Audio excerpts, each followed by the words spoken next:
Hello everyone, welcome to my YouTube channel. आज हम जो पढ़ने वाले हैं उस टॉपिक का नाम है फंक्शन ओवरराइडिंग।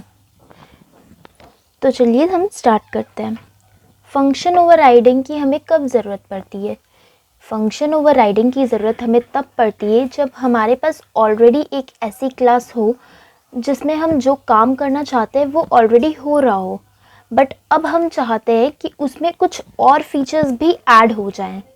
तो अब वो कुछ और फीचर्स ऐड करने के लिए हम एग्जिस्टिंग प्रोग्राम से छेड़छाड़ तो नहीं कर सकते हैं, क्योंकि आपको पता है कि फिर उसे डिबग करने में, एरर फाइंड करके उसको फिक्स करने में बहुत टाइम जाएगा। तो उससे अच्छा हम एक न्यू क्लास बना लेते हैं जिसमें हम एक नया फंक्शन बनाते हैं जो कि सेम टू सेम कॉपी होता है फंक्शन का जो कि पहले हमने बनाया था। ठीक है, तो इस कॉन्सेप्ट को हम बोलते हैं फंक्शन ओवरराइडिंग। ठीक है, तो ये जो मैंने कहा इससे हमें क्या समझ आता है? इससे हमें ये समझ आता है कि फंक्शन ओवरराइडिंग की ज़रूरत कब पड़ती है। फंक्शन ओवरराइडिंग की ज़रूरत हमें तब पड़ती है जब हमारे पास ऑलरेडी एक फंक्शन हो पर फिर भी हमें कुछ ऐसे एड ऑन फीचर्स चाहिए अपने क्लास में, तब हमें फंक्शन ओवरराइडिंग की ज़रूरत पड़ती है। तो चलिए हम इसकी थोड़ी पहले से थ्योरी देख लेते हैं। ठीक है, it is a feature that allows us to use a function in the child class that is already present in the parent class. ठीक है, तो ये फीचर होता है किसका?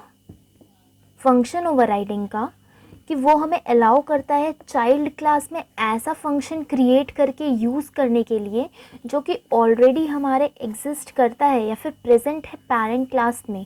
तभी ना हम पेरेंट क्लास के फीचर्स को ऐड ऑन करेंगे।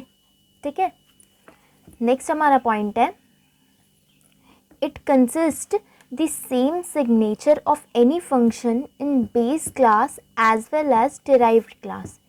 जब भी हम फंक्शन ओवरराइडिंग के कॉन्सेप्ट से हम जब भी फंक्शन बनाते हैं तो वो जो चाइल्ड क्लास या फिर डिराइव्ड क्लास में जो फंक्शन बनेगा वो डिट्टो कॉपी होगा बेस क्लास का।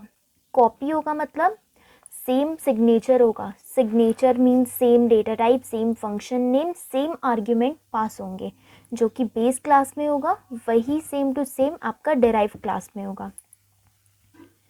थर्ड पॉइंट है हमारा, it requires minimum 2 classes for implementation. इसका मतलब क्या है? इसका मतलब ये है कि हमें फंक्शन ओवरराइडिंग के लिए एटलीस्ट 2 क्लासेस की ज़रूरत होगी। एक तो हो जाएगा हमारा बेस क्लास जिसमें ऑलरेडी फंक्शन प्रेजेंट है जो पुराने काम हमारे कर रहा है, और एक अब हमें नया फंक्शन चाहिए। नया फंक्शन हम क्रिएट करेंगे दूसरे क्लास में। कभी भी हम एक ही क्लास में दोनों फंक्शन नहीं क्रिएट कर सकते। ओके, तो हमें 2 क्लासेस की ज़रूरत पड़ती है, एक बेस क्लास और एक डिराइव क्लास। तो इसलिए यहाँ पे बोला गया है कि इसे मिनिमम कम से कम 2 क्लासेस तो चाहिए ही चाहिए। ठीक है, चौथा पॉइंट है हमारा, it is the implementation of run time polymorphism. ये हमारा किसका इम्प्लीमेंटेशन है? रन टाइम पॉलीमॉर्फिज्म का इम्प्लीमेंटेशन है फंक्शन ओवरराइडिंग। अब हम बात करेंगे कि इसका पर्पस क्या है यूज़ करने का। The purpose of function overriding is to perform different tasks in base class as well as derived class by using the same name of the function having the same signature। इसका मतलब क्या है?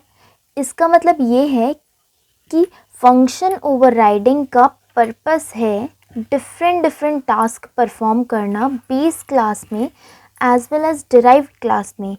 किसकी help से? Same name of the function. Function का नाम बिल्कुल same है, उसके आर्ग्यूमेंट्स बिल्कुल सेम है, मतलब कि सेम सिग्नेचर है दोनों फंक्शन का, जो कि डिराइव क्लास में भी डिक्लेयर है, जो कि बेस क्लास में भी डिक्लेयर्ड है। ओके, तो अब हम एक प्रोग्राम देख लेते हैं और इसके और कॉन्सेप्ट को हम समझ जाते हैं कि चलो फंक्शन ओवरराइडिंग क्या होता है।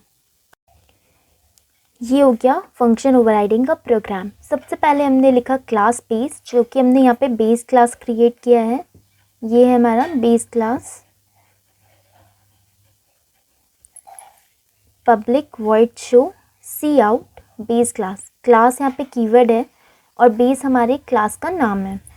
पब्लिक जो कि एक्सेस स्पेसिफायर है, वॉइड शो हमारे फंक्शन का नाम है, और हमने प्रिंट कर दिया क्या, बेस क्लास। ठीक है, यहाँ पे हम सेमीकोलन लगा के, इसका मतलब होता है कि ये क्लास यहाँ पे ख़त्म हो गई है।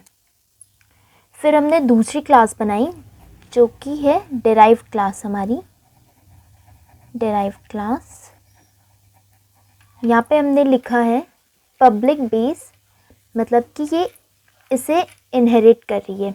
ओके, एड ऑन फीचर्स हम यहाँ पे डालते हैं ना, तो वही बेस क्लास के फीचर्स में और फीचर्स ऐड कर रही है, इसलिए हमने यहाँ पे लिखा है पब्लिक बेस। फिर हम लिखेंगे पब्लिक जो कि एक्सेस स्पेसिफायर है, और हम सेम नेम आप यहाँ पे देखिए हम यूज़ कर रहे हैं जो कि हमने बेस क्लास में यूज़ किया था, जो कि है वॉइड शो। यहाँ पे भी हमने लिखा वॉइड शो। फिर हमने प्रिंट क्या कराया, हमने प्रिंट कराया डिराइव्ड क्लास, और यहाँ पे हमने सेमीकोलन लगा के अपना डिराइव्ड क्लास भी कंप्लीट कर लिया। अब हम आते हैं अपने मेन फंक्शन पे।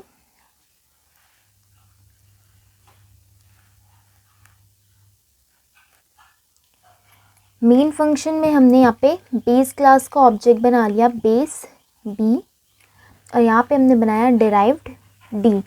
जस्ट आपको ऑब्जेक्ट बनाने के लिए कुछ नहीं करना होता, सिर्फ आपको क्लास का नाम लिखना होता है, और आप कोई भी अल्फ़ाबेट यूज़ कर सकते हैं अपनी मर्ज़ी से, कोई भी नाम दे सकते हैं ऑब्जेक्ट का। तो मैंने यहाँ पे बेस बी लिखा है और डिराइव्ड डी लिखा है। यहाँ हमने लिखा बी डॉट शो, और फिर हमने लिखा D dot show. Get C H हमने लिखा है आउटपुट स्क्रीन को होल्ड करने के लिए। ठीक है, तो ये हमारा प्रोग्राम फिनिश हो गया। यहाँ पे आप स्टार्टिंग से देख सकते हैं कि मैंने यहाँ पे सबसे पहले क्या किया था, मैंने बेस क्लास क्रिएट की जो कि हमारी यहाँ तक एंड हुई।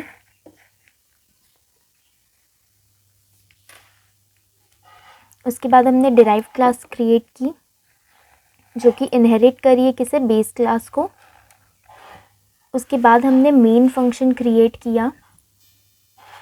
मेन फंक्शन में हमने दोनों क्लासेस के ऑब्जेक्ट क्रिएट किए, और ऑब्जेक्ट की हेल्प से हमने दोनों के फंक्शन को कॉल कर दिया, और हमारा आउटपुट जब क्या आया देखिए, बेस क्लास और डिराइव क्लास। बेस क्लास क्यों आया हमारा बी डॉट शो करने से, क्योंकि जब हम बी डॉट शो कर रहे हैं तो ये ऑब्जेक्ट किसका है, ये ऑब्जेक्ट है बेस क्लास का, तो ये बेस क्लास के ही फंक्शन को कॉल कर रहा है। ओके, ये ऑब्जेक्ट है बेस क्लास का, इसलिए ये बेस क्लास के ही फंक्शन को कॉल कर रहा है।